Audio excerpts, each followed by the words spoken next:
En 1911, en un rincón polvoriento del norte de México, un pueblo entero dejó de dormir porque algo caminaba erguido como un hombre, pero aullaba como un lobo. No era un animal común, no era un bandido y tampoco era una simple leyenda, porque lo que ocurrió ahí quedó registrado en cartas, testimonios y confesiones que nadie quiso volver a leer en voz alta. Dicen que todo empezó una noche sin luna, cuando los perros del pueblo comenzaron a llorar como si presintieran la muerte acercándose. No ladraban, no defendían, lloraban. Ni minutos después, alguien escuchó el primer aullido, uno que no venía del monte, sino desde dentro del pueblo. Quédate hasta el final de esta historia, porque lo que vas a escuchar no es solo un relato de terror, es una advertencia. Y antes de continuar, dime en los comentarios desde dónde estás viendo este video, y asegúrate de suscribirte, porque historias como esta no se cuentan dos veces. El pueblo se llamaba San Bartolo de las Ánimas, un asentamiento pequeño, rodeado de cerros secos, nopaleras interminables y caminos de tierra que parecían no llevar a ningún lado. En 1911 apenas vivían ahí unas 200 personas, campesinos, arrieros, mujeres que lavaban ropa en el arroyo, niños que crecían aprendiendo que la noche era algo que se respetaba y se evitaba. En esos años, México ya estaba herido por la revolución. Había miedo en todas partes, pero lo que llegó a San Bartolo no tenía nada que ver con soldados, ni con balas, ni con política. La primera muerte fue la de Ezequiel Romero, un joven de 22 años que trabajaba cuidando chivos en las afueras del pueblo. Lo encontraron al amanecer, tirado cerca del corral, con el cuerpo destrozado de una forma que nadie supo explicar. No estaba devorado como por un coyote, no estaba desmembrado como por un puma, tenía marcas como de manos alrededor del cuello, y el pecho abierto con una fuerza imposible. Pero lo que más perturbó a los hombres que lo encontraron fue su rostro. Ezequiel murió mirando algo de frente, con los ojos abiertos y la boca congelada en un grito que nunca terminó de salir. El cura del pueblo, el padre Anselmo Ibarra, dijo que quizá había sido un animal rabioso, que no convenía alarmar a la gente. Pero los viejos no dijeron nada, solo se persignaron, porque ellos ya habían escuchado esa historia antes, contada en susurros, generaciones atrás. Esa misma noche, mientras el cuerpo aún estaba siendo velado, volvió a escucharse el aullido. No vino del monte, no vino del cerro, vino de la calle principal. Un sonido largo, profundo, que parecía salir de un pecho humano forzado a imitar a una bestia. Un aullido torcido, antinatural, que hizo que las velas del velorio temblaran y que varias mujeres comenzaran a llorar sin saber por qué. Alguien se asomó por la ventana y jura que vio una silueta cruzando la plaza. Caminaba en dos piernas, la espalda recta, los brazos largos, balanceándose lentamente, pero su cabeza no se movía como la de un hombre. A la mañana siguiente aparecieron huellas alrededor del pueblo.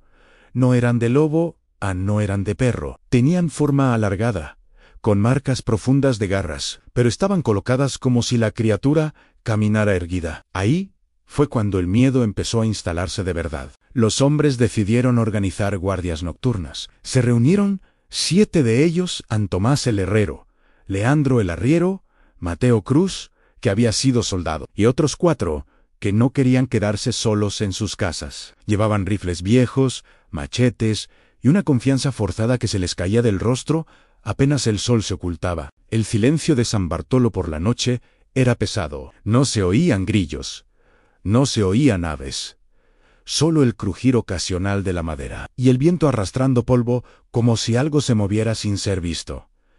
Cerca de la medianoche, uno de ellos escuchó pasos. No corrían, no se arrastraban, caminaban. Paso, paso, paso. Y entonces, una voz. «Tomás», dijo, desde la oscuridad. Era la voz de Rosa, la esposa del herrero. Tomás se congeló. Rosa estaba en casa. Rosa no salía de noche. Rosa no hablaba así. La voz volvió a llamarlo igual, perfecta, con el mismo tono cansado, con la misma forma de pronunciar su nombre. Mateo Cruz, el exsoldado, fue el único que reaccionó a tiempo y le sujetó el brazo. «No voltees», le susurró. «No le respondas. porque en los pueblos antiguos se sabía una regla que nunca se rompía en sí. Algo te llama de noche usando la voz de alguien que amas, no es esa persona. El aullido estalló entonces, tan cerca que varios se taparon los oídos, y entre las sombras lo vieron. Era Alton demasiado Han. La piel parecía tensa, oscura, cubierta de pelo en partes, las piernas humanas en el torso, deformado. Y el rostro, algo que ninguno de ellos pudo describir sin temblar. Tenía hocico, pero los ojos eran de hombre, y sonreía. Ellos dispararon. El sonido de los rifles rompió la noche. La criatura retrocedió, pero no cayó. Solo se alejó, caminando. Y antes de desaparecer, aulló una vez más, como si estuviera marcando territorio. Al amanecer, encontraron sangre negra en espesa, aunque olía a óxido y animal muerto. Pero no había cuerpo, y lo peor aún no había empezado. Al amanecer, el pueblo entero se reunió alrededor de las manchas de sangre. Nadie decía nada, pero todos pensaban lo mismo.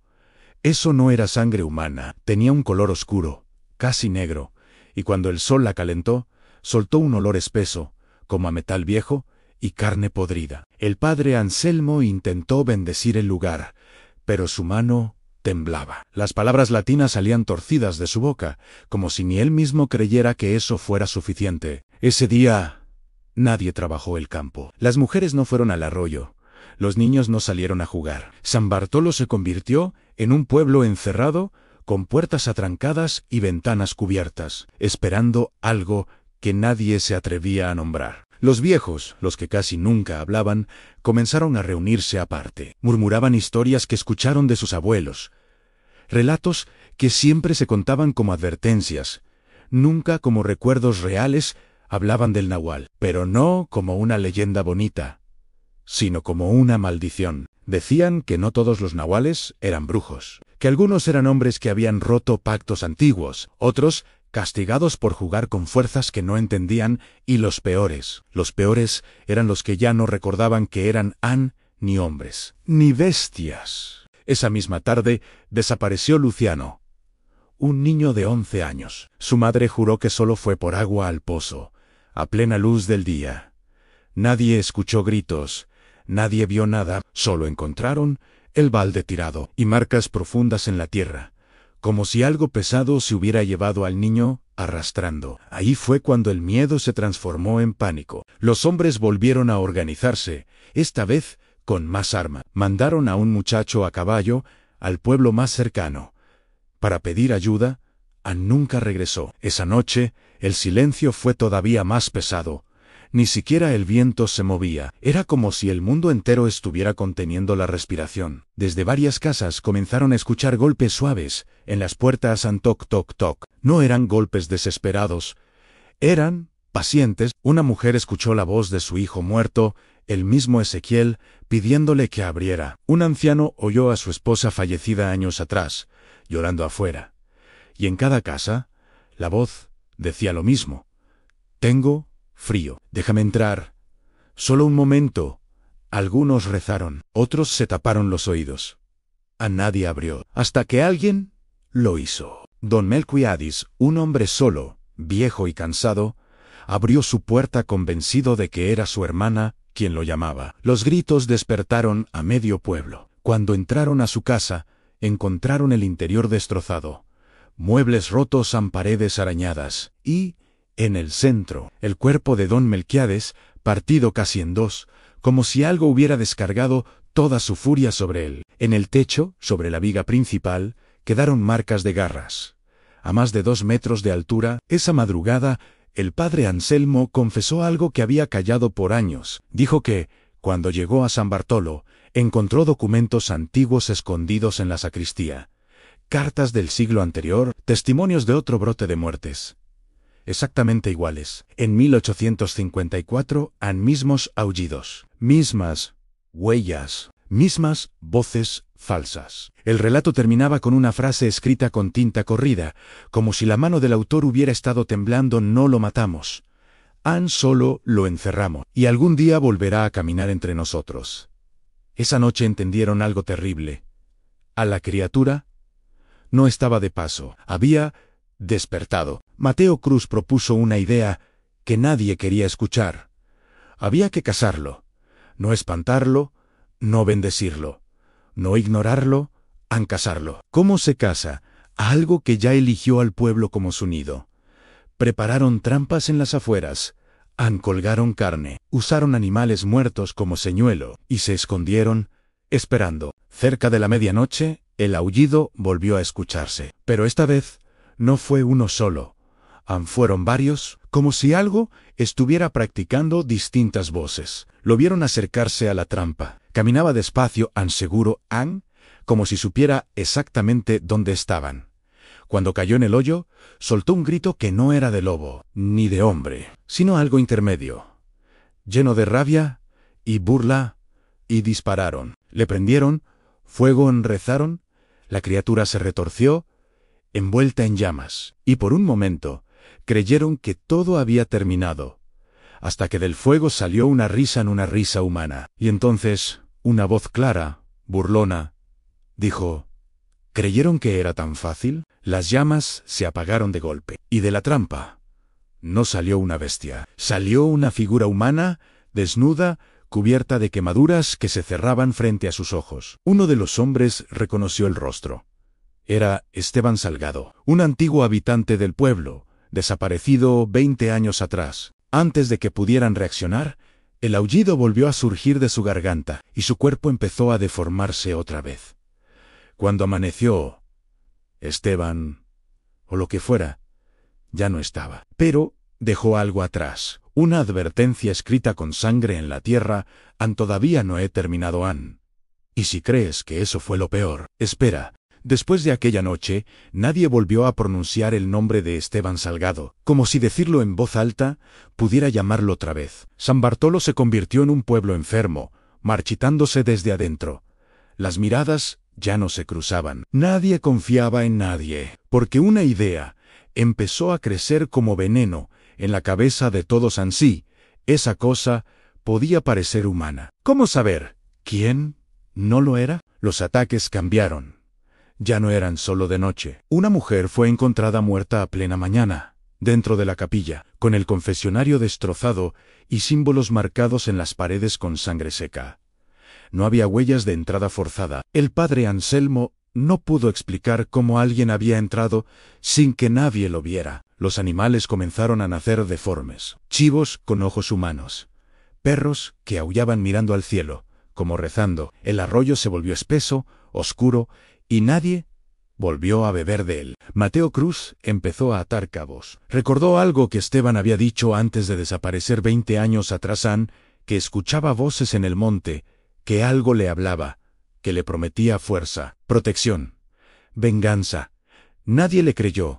Lo llamaron loco, y el pueblo lo expulsó. Ahora entendían el precio. Los viejos contaron por fin toda la historia. En 1854, Esteban fue acusado de practicar rituales en cuevas cercanas, no para convertirse en bestia, sino para dejar de ser débil. El ritual salió mal. Lo encerraron vivo en una gruta, sellada con piedras y rezos. No murió. Aprendió a esperar, y había esperado 60 años. La última noche llegó sin advertencia. Hubo aullidos, no hubo voces, solo un silencio total. El tipo de silencio que anuncia una desgracia. Mateo, Tomás y el padre Anselmo siguieron las huellas hasta el cerro. La cueva estaba abierta. Desde dentro salía un olor antiguo, húmedo, como de tumba recién abierta. Ahí lo encontraron. Esteban ya no fingía. Su forma cambiaba sin esfuerzo. A veces hombre, a veces lobo, a veces algo que no tenía nombre. Les habló con todas las voces que había robado: niños, mujeres, ancianos. Dijo que el pueblo lo había alimentado con miedo, que cada rezo fallido, cada puerta cerrada, cada traición lo había hecho más fuerte. Intentaron matarlo. No funcionó. La única opción fue repetir lo que hicieron los antepasados. Pero esta vez, ir más lejos. Derrumbaron la cueva mientras Esteban aún gritaba. No de dolor, de furia. En el cerro tembló. La entrada desapareció, y el aullido quedó atrapado bajo toneladas de piedra. San Bartolo sobrevivió, pero nunca volvió a ser el mismo. Años después, el pueblo fue abandonado. Los mapas dejaron de nombrarlo, solo quedaron ruinas. Y una advertencia que los arrieros aún repiten en sí: alguna vez caminas por esa zona y escuchas un aullido que suena humano, no respondas. Porque hay cosas que no mueren, solo esperan. Dicen que el cerro donde sellaron a Esteban Salgado nunca volvió a quedarse en silencio. Después del derrumbe, durante semanas, los habitantes de San Bartolo juraban escuchar golpes sordos bajo la tierra, como si algo enorme estuviera rascando desde adentro, buscando una grieta, una rendija, una oportunidad. El padre Anselmo murió pocos meses después, no de enfermedad, no de vejez. Simplemente se quedó mirando el cerro una madrugada, y su corazón se detuvo. Cuando lo encontraron, tenía las manos enterradas en la tierra, como si hubiera intentado tapar algo que se movía. Mateo Cruz fue el último en irse del pueblo. Antes de partir, dejó escrito un testimonio que años después apareció en un archivo olvidado del norte del país. En ese documento escribió algo que casi nadie se atreve a repetir: no encerramos a una bestia, encerramos un rencor, y el rencor siempre encuentra la forma de volver. Con el tiempo, San Bartolo quedó vacío, las casas se cayeron. La iglesia perdió el techo, el camino desapareció entre la maleza, pero los arrieros, los cazadores y los que conocen bien el monte aseguran que algunas noches se ven huellas nuevas alrededor de las ruinas, huellas que no son de animal, ni de hombre. En 1932, un grupo de ingenieros quiso abrir un camino por esa zona. Abandonaron la obra a la semana. Dijeron que alguien caminaba alrededor del campamento de noche, contando los pasos, imitando voces, aprendiendo, y hasta hoy, en los pueblos cercanos, hay una regla que nadie cuestiona en sí: escuchas que alguien te llama por tu nombre en medio del monte. Si suena familiar, cercano, confiable, correan, porque en 1911 un pueblo mexicano aprendió demasiado tarde que no todas las criaturas caminan en cuatro patas, y que algunas maldiciones aprenden a esperar. Si llegaste hasta aquí, escribe en los comentarios: yo no respondería a esa voz and daylight. Suscríbete y comparte esta historia con alguien que ame el misterio, porque hay relatos que no buscan ser creídos, solo recordados. ¿Y tú? ¿Te atreverías a pasar una noche cerca de ese cerro?